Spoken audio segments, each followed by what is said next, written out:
ನಮಸ್ಕಾರ. ಬನ್ನಿ ಇವತ್ತು ನಮ್ಮ ಇತಿಹಾಸದ ಒಬ್ಬ ಹೀರೋ ಬಗ್ಗೆ ಮಾತಾಡೋಣ. ದಕ್ಷಿಣ ಭಾರತದ ಇತಿಹಾಸದಲ್ಲಿ ಒಂದು ಸುವರ್ಣ ಯುಗವನ್ನೇ ಸೃಷ್ಟಿಸಿದ, ವಿಜಯನಗರ ಸಾಮ್ರಾಜ್ಯವನ್ನು ಉತ್ತುಂಗಕ್ಕೆ ಕೊಂಡೊಯ್ದ, ಭಾರತ ಕಂಡ ಶ್ರೇಷ್ಠ ಚಕ್ರವರ್ತಿಗಳಲ್ಲಿ ಒಬ್ಬರಾದ ಶ್ರೀ ಕೃಷ್ಣದೇವರಾಯರ ಜೀವನ ಹೇಗಿತ್ತು, ಅವರ ಸಾಧನೆಗಳೇನು ಅಂತ ನೋಡೋಣ. ಒಬ್ಬ ರಾಜ ತನ್ನ ಇಡೀ ಆಳ್ವಿಕೆಯಲ್ಲಿ ಒಂದೇ ಒಂದು ದೊಡ್ಡ ಯುದ್ಧನೂ ಸೋತಿಲ್ಲ ಅಂದ್ರೆ ನಂಬಕ್ಕಾಗತ್ತಾ? ಅಷ್ಟೇ ಅಲ್ಲ, ಒಂದು ಅಸಾಧ್ಯ ಅಂತಿದ್ದ ಕೋಟೆಯನ್ನ ಗೆಲ್ಲೋಕೆ ಪ್ರಕೃತಿಯ ವಿರುದ್ಧವೇ ನಿಂತು ಭೋರ್ಗರೆದು ಹರಿತಿದ್ದ ನದಿಯ ದಾರಿಯನ್ನೇ ಬದಲಾಯಿಸ್ಬಿಟ್ಟ ಅಂದ್ರೆ ಇದು ಯಾವುದೋ ಕಾಲ್ಪನಿಕ ಕಥೆಯಲ್ಲ, ಇದು ಶ್ರೀಕೃಷ್ಣ ದೇವರಾಯರ ನಿಜವಾದ ಚರಿತ್ರೆ. ಸಾಮಾನ್ಯವಾಗಿ ರಾಜಪಟ್ಟಕ್ಕೆ ಬಂದ್ರೆ ಸಂಭ್ರಮ ಇರುತ್ತೆ. ಆದ್ರೆ 1509ರಲ್ಲಿ ಶ್ರೀಕೃಷ್ಣ ಜನ್ಮಾಷ್ಟಮಿ ದಿನ ಕೃಷ್ಣದೇವರಾಯ ಸಿಂಹಾಸನ ಏರಿದಾಗ ಪರಿಸ್ಥಿತಿ ಹಾಗಿರಲಿಲ್ಲ. ಅವರಿಗೆ ಸಿಕ್ಕಿದ್ದು ಹೂವಿನ ಹಾಸಿಗೆ ಅಲ್ಲ, ಬದಲಿಗೆ ಅದೊಂದು ಮುಳ್ಳಿನ ಕಿರೀಟವಾಗಿತ್ತು. ವಿಜಯನಗರ ಸಾಮ್ರಾಜ್ಯ ಅಕ್ಷರಶಃ ಶತ್ರುಗಳ ಕೋಟೆಯ ಮಧ್ಯೆ ಸಿಲುಕುಕೊಂಡಿತ್ತು. ಒಂದು ಕ್ಷಣ ಯೋಚನೆ ಮಾಡಿ, ಸಾಮ್ರಾಜ್ಯದ ಪರಿಸ್ಥಿತಿ ಹೇಗಿತ್ತು ಅಂತ. ಸುತ್ತಲೂ ಶತ್ರುಗಳು. ಒಂದು ಕಡೆ ಬೀಜಾಪುರ, ಗೋಲ್ಕೊಂಡ ಅಂತ 5 ಡೆಕ್ಕನ್ ಸುಲ್ತಾನರು ಹೊಂಚು ಹಾಕ್ತಿದ್ರು. ಇನ್ನೊಂದು ಕಡೆ ಪೂರ್ವದಲ್ಲಿ ಒಡಿಶಾದ ಗಜಪತಿಗಳು, ಸಮುದ್ರ ವ್ಯಾಪಾರದ ಮೇಲೆ ಪೋರ್ಚುಗೀಸರ ಹಿಡಿತ. ಇಷ್ಟೆಲ್ಲ ಸಾಲ್ದುವಂಟ ರಾಜ್ಯದ ಒಳಗೆ ಉಮ್ಮತ್ತೂರಿನ ಪಾಳೆಗಾರರಂಥವರು ಬಂಡಾಯ ಏಳೋಕೆ ರೆಡಿಯಾಗಿದ್ರು. ಪರಿಸ್ಥಿತಿ ಅಷ್ಟು ಗಂಭೀರವಾಗಿತ್ತು. ಆದ್ರೆ ಕೃಷ್ಣದೇವರಾಯ ಇದನ್ನೆಲ್ಲ ನೋಡಿ ಹೆದರೋ ವ್ಯಕ್ತಿ ಆಗಿರಲಿಲ್ಲ. ಯಾಕೆಂದ್ರೆ ಆತ ಕೇವಲ ರಾಜನಾಗಿರಲಿಲ್ಲ, ತಾನೇ ಖುದ್ದಾಗಿ ಸೈನ್ಯವನ್ನ ಮುನ್ನಡೆಸ್ತಿದ್ದ, ಯುದ್ಧ ಭೂಮಿಯಲ್ಲಿ ಕ್ಷಣಾರ್ಧದಲ್ಲಿ ಅದ್ಭುತ ತಂತ್ರಗಳನ್ನ ಹೆಣೇತಿದ್ದ ಒಬ್ಬ ಮಿಲಿಟರಿ ಜೀನಿಯಸ್. ಅವರ ಬುದ್ಧಿವಂತಿಕೆಗೆ ಇದೊಂದು ಸಖತ್ ಉದಾಹರಣೆ. ಶಿವಸಮುದ್ರ ಕೋಟೆ. ಈ ಕೋಟೆ ಇದ್ದಿದ್ದು ಕಾವೇರಿ ನದಿಯ ಮಧ್ಯೆ ಒಂದು ದ್ವೀಪದಲ್ಲಿ. ಅದಕ್ಕೆ ನದಿಯೇ ರಕ್ಷಣೆ. ಅದನ್ನ ಗೆಲ್ಲೋದು ಅಸಾಧ್ಯ ಅಂತ ಎಲ್ರೂ ಅನ್ಕೊಂಡಿದ್ರು. ಆದ್ರೆ ರಾಯನ್ ಮಾಡಿದ್ರು ಗೊತ್ತಾ?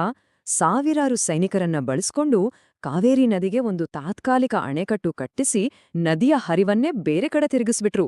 ನದಿ ಪಾತ್ರ ಬತ್ತಿ ಹೋದ್ಮೇಲೆ ವಿಜಯನಗರ ಸೈನ್ಯ ಆರಾಮಾಗಿ ಕೋಟೆಯನ್ನ ವಶಪಡಿಸ್ಕೊಂತು. 1513ರ ಉದಯಗಿರಿ ಮುತ್ತಿಗೆಯಲ್ಲೂ ಇದೇ ತರಹದ ಬ್ರಿಲಿಯಂಟ್ ಐಡಿಯಾ ನೋಡ್ಬೋದು. ಕೋಟೆ ಎತ್ತರದ ಬೆಟ್ಟದ ಮೇಲೆ. ಅಲ್ಲಿಂದ ಶತ್ರುಗಳು ನಮ್ಮ ಸೈನಿಕರ ಮೇಲೆ ಸುಲಭವಾಗಿ ದಾಳಿ ಮಾಡ್ತಿದ್ರು. ಇದಕ್ಕೆ ರಾಯರು ಏನ್ಮಾಡಿದ್ರು ಅಂದ್ರೆ, ಕೋಟೆಯ ಗೋಡೆಗಳಿಗಿಂತಲೂ ಎತ್ತರವಾದ ಮರದ ವೇದಿಕೆಗಳನ್ನ ಕಟ್ಟಿಸಿದ್ರು. ನಮ್ಮ ಬಿಲ್ಲುಗಾರರು ಅದ್ರ ಮೇಲೆ ನಿಂತು ಕೆಳಗಿದ್ದ ಶತ್ರುಗಳ ಮೇಲೆ ಬಾಣಗಳ ಸುರಿಮಳೆಗೆರೆದು ಯುದ್ಧವನ್ನ ಗೆದ್ದುಬಿಟ್ರು. 7,36,000. ಇದೇನೋ ಬರೀ ಒಂದು ನಂಬರಷ್ಟೇ ಅಲ್ಲ, ಇದು 1520ರಲ್ಲಿ ನಡೆದ ರಾಯಚೂರು ಕದನದಲ್ಲಿ ಕೃಷ್ಣದೇವರಾಯರ ಸೈನ್ಯದ ಬಲ. ಊಹಿಸ್ಕೊಳ್ಳಿ, ಅಷ್ಟು ದೊಡ್ಡ ಸೈನ್ಯ. ಭಾರತದ ಇತಿಹಾಸದಲ್ಲಿಯೇ ಅತಿದೊಡ್ಡ ಸೈನ್ಯಗಳಲ್ಲಿ ಇದು ಕೂಡ ಒಂದು. ರಾಯಚೂರು ಕದನದಲ್ಲಿ ಪರಿಸ್ಥಿತಿ ತುಂಬಾನೇ ಇಂಟ್ರೆಸ್ಟಿಂಗ್ ಆಗಿತ್ತು. ನಮ್ ಕಡೆ ಸೈನಿಕರ ಸಂಖ್ಯೆ ಜಾಸ್ತಿ ಇತ್ತು. ಆದ್ರೆ ಬೀಜಾಪುರದ ಆದಿಲ್ ಶಾನ ಕಡೆ ಸಣ್ಣ ಸೈನ್ಯ ಇದ್ರು. ಅವರತ್ರ ಅಡ್ವಾನ್ಸ್ಡ್ ಫಿರಂಗಿಗಳಿದ್ದು, ಅಂದ್ರೆ ಆರ್ಟಿಲರಿ. ಸೊ ಇದು man power versus fire power ತರ ಆಗಿತ್ತು.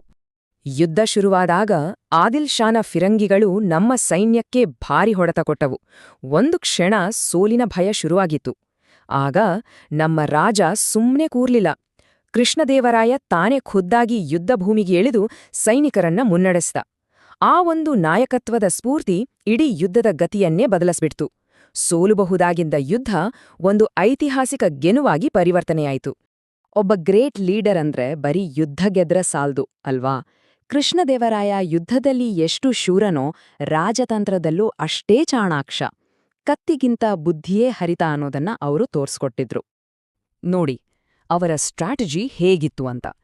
ಪೋರ್ಚುಗೀಸರನ್ನ ಫ್ರೆಂಡ್ಸ್ ಮಾಡ್ಕೊಂಡು ಅವರಿಂದ ಯುದ್ಧಕ್ಕೆ ಬೇಕಾದ ಬೆಸ್ಟ್ ಕುದುರೆಗಳು, ಹೊಸ ಬಂದೂಕುಗಳನ್ನೆಲ್ಲ ತರಿಸ್ಕೊಂಡ್ರು. ಡೆಕ್ಕನ್ ಸುಲ್ತಾನರು ಒಂದಾಗದಂತೆ ಅವರಲ್ಲೇ ಜಗಳ ತಂದಿಟ್ಟು ಡಿವೈಡ್ ಅಂಡ್ ರೂಲ್ ಪಾಲಿಸಿ ಉಪಯೋಗಿಸಿದ್ರು. ಅಷ್ಟೇ ಅಲ್ಲ, ಸೋಲಿಸಿದ ಗಜಪತಿ ರಾಜನ ಜೊತೆ ದ್ವೇಷ ಸಾಧಿಸದೆ ಅವರ ಮಗಳನ್ನೇ ಮದುವೆಯಾಗಿ ಆ ಯುದ್ಧವನ್ನ ಒಂದು ಶಾಶ್ವತ ಸಂಬಂಧವಾಗಿ ಬದಲಿಸಿದ್ರು. ಆತನಿಗೆ ಯವನ ರಾಜ್ಯ ಪ್ರತಿಷ್ಠಾಪನಾಚಾರ್ಯ ಅಂತ ಒಂದು ಬಿರುದಿತ್ತು. ಕೇಳೋಕ್ ಸ್ವಲ್ಪ ಕಷ್ಟ ಅನ್ಸ್ಬೋದು, ಆದ್ರೆ ಅದರ ಹಿಂದಿರೋ ಸ್ಟ್ರಾಟಜಿ ಸೂಪರ್. ಇದರ ಅರ್ಥ ಯವನ ರಾಜ್ಯವನ್ನು ಮರುಸ್ಥಾಪಿಸಿದವನು ಅಂತ. ಬಿಜಾಪುರ್ ಸುಲ್ತಾನನ್ನ ಸೋಲಿಸಿ ಅವನ ಕೈದಿಯಾಗಿದ್ದ ಬಹಮನಿ ಸುಲ್ತಾನನ್ಗೆ ಮತ್ತೆ ಅಧಿಕಾರ ಕೊಡಿಸಿದ್ರು. ಇದ್ರಿಂದ ಏನಾಯ್ತು ಅಂದ್ರೆ, ಡೆಕ್ಕನ್ ರಾಜಕೀಯದ ರಿಮೋಟ್ ಕಂಟ್ರೋಲ್ ರಾಯರ ಕೈಗೆ ಬಂತು.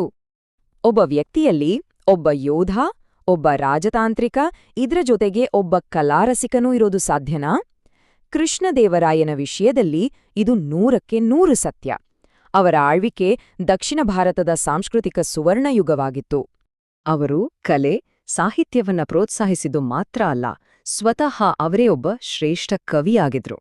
ತೆಲುಗಿನಲ್ಲಿ ಆಮುಕ್ತಮಾಲ್ಯದ ಅನ್ನೋ ಒಂದು ಅದ್ಭುತ ಮಹಾಕಾವ್ಯವನ್ನೇ ಬರೆದಿದ್ದಾರೆ. ಅದಕ್ಕೆ ಅವರನ್ನು ನಿಜವಾದ ಅರ್ಥದಲ್ಲಿ ಕವಿ ರಾಜ ಅಂತ ಕರೆಯೋದು. ಅವರ ಆಸ್ಥಾನ ಅಕ್ಷರಶಃ ಒಂದು ಸಾಹಿತ್ಯದ ಸ್ವರ್ಗವಾಗಿತ್ತು. ಅಷ್ಟದಿಗ್ಗಜರು ಅಂತ ಫೇಮಸ್ ಆಗಿದ್ದ 8 ಜನ ಮಹಾನ್ ತೆಲುಗು ಕವಿಗಳು ಅಲ್ಲಿದ್ರು. ಅಲ್ಲಸಾನಿ ಪೆದ್ದನರಿಂದ ಹಿಡಿದು ನಮ್ಮೆಲ್ರಿಗೂ ಗೊತ್ತಿರೋ ಚತುರ ತೆನಾಲಿ ರಾಮಕೃಷ್ಣನವರೆಗೆ ಅವರ ಆಸ್ಥಾನ ಸಾಹಿತ್ಯ ದಿಗ್ಗಜರಿಂದ ತುಂಬಿ ತುಳುಕುತ್ತಿತ್ತು. ಸೊ ಯುದ್ಧ, ರಾಜತಂತ್ರ, ಕಲೆ ಇದೆಲ್ಲವನ್ನ ಸೇರಿಸಿ ನೋಡ್ದಾಗ ಕೃಷ್ಣದೇವರಾಯರ ಪರಂಪರೆ ಯಾಕೆ ಇವತ್ತಿಗೂ ಅಷ್ಟು ಗಟ್ಟಿಯಾಗಿದೆ, ಯಾಕೆ ನಾವವರನ್ನ ನೆನ್ಪಿಸ್ಕೊಳ್ತೀವಿ ಅಂತ ನಮ್ಗೆ ಅರ್ಥವಾಗತ್ತೆ. ಅವರ ಬಿರುದುಗಳೇ ಅವರ ಸಾಧನೆಗೆ ಸಾಕ್ಷಿ. ಕನ್ನಡ ರಾಜ್ಯ ರಮಾರಮಣ ಅಂದ್ರೆ ಕನ್ನಡ ಸಾಮ್ರಾಜ್ಯದ ಒಡೆಯ. 3 ರಾಯರ ಗಂಡ ಅಂದ್ರೆ ದಕ್ಷಿಣದ 3 ಮಹಾರಾಜಮನೆತನಗಳನ್ನು ಮೀರಿಸಿದವನು. ಇನ್ನು ತೆಲುಗು ಸಾಹಿತ್ಯಕ್ಕೆ ಕೊಟ್ಟ ಕೊಡುಗೆಗಾಗಿ ಆಂಧ್ರಭೋಜ ಅಂತಾನೂ ಪ್ರಸಿದ್ಧರಾಗಿದ್ರು. ಒಬ್ಬ ವ್ಯಕ್ತಿಯ ಶ್ರೇಷ್ಠತೆಯನ್ನ ಅಳೆಯೋಕೆ ಅವರ ಪ್ರತಿಸ್ಪರ್ಧಿ ಏನ್ ಹೇಳ್ತಾರೆ ಅನ್ನೋದು ಬಹಳ ಮುಖ್ಯ. ಕೃಷ್ಣದೇವರಾಯರ ಕಾಲದಲ್ಲಿ ಉತ್ತರ ಭಾರತದಲ್ಲಿ ಮೊಘಲ್ ಸಾಮ್ರಾಜ್ಯ ಸ್ಥಾಪಿಸಿದ ಬಾಬರ್ ತನ್ನ ಆತ್ಮಕಥೆಯಲ್ಲಿ ಹಿಂದೂಸ್ಥಾನದ ಅತ್ಯಂತ ಶಕ್ತಿಶಾಲಿ ರಾಜ ಅಂದ್ರೆ ಅದು ಕೃಷ್ಣದೇವರಾಯ ಅಂತ ಬರ್ದಿದ್ದಾನೆ. ಇದಕ್ಕಿಂತ ದೊಡ್ಡ ಸರ್ಟಿಫಿಕೇಟ್ ಬೇಕಾ? ಇನ್ನೊಂದು ಕಡೆ ಪೋರ್ಚುಗಲ್ನಿಂದ ಬಂದಿದ್ದ ಪ್ರವಾಸಿ ಡುಮಿಂಗೋ ಪೇಸ್ ಹೇಳೋದು ಇನ್ನೂ ಚೆನ್ನಾಗಿದೆ. ಅವನು ಎಲ್ಲರಿಗೂ ಭಯ ಹುಟ್ಟಿಸೋ ರಾಜ, ಆದ್ರೆ ಅವನಷ್ಟು ಹಸನ್ಮುಖಿ, ದಯಾಳು ಬೇರೆ ಯಾರೂ ಇಲ್ಲ ಅಂತ. ಅಂದ್ರೆ ಯುದ್ಧದಲ್ಲಿ ವಜ್ರದಂತೆ ಕಠೋರ, ಆಡಳಿತದಲ್ಲಿ ಹೂವಿನಂತೆ ಮೃದು. ಹಾಗಾದ್ರೆ ಕೊನೆಯದಾಗಿ ಒಂದು ಪ್ರಶ್ನೆ: ಒಬ್ಬ ಮಹಾನ್ ನಾಯಕನನ್ನ ಅಳಿಯೋದು ಹೇಗೆ? ಬರೀ ಯುದ್ಧದ ಗೆಲುವುಗಳಿಂದಾನಾ? ಅಥವಾ ಅವರು ಬಿಟ್ಟು ಹೋದ ಸಂಸ್ಕೃತಿ, ಸಾಹಿತ್ಯ, ಕಲೆಗಳಿಂದಾನಾ? ಬಹುಶಃ ಕೃಷ್ಣದೇವರಾಯರ ಜೀವನ ನಮ್ಗೆ ಹೇಳೋದು ಒಂದೇ: ಇವೆರಡೂ ಸೇರಿದಾಗಲೇ ಒಬ್ಬ ನಿಜವಾದ ಯುಗಪುರುಷ ಹುಟ್ಟೋದು ಅಂತ.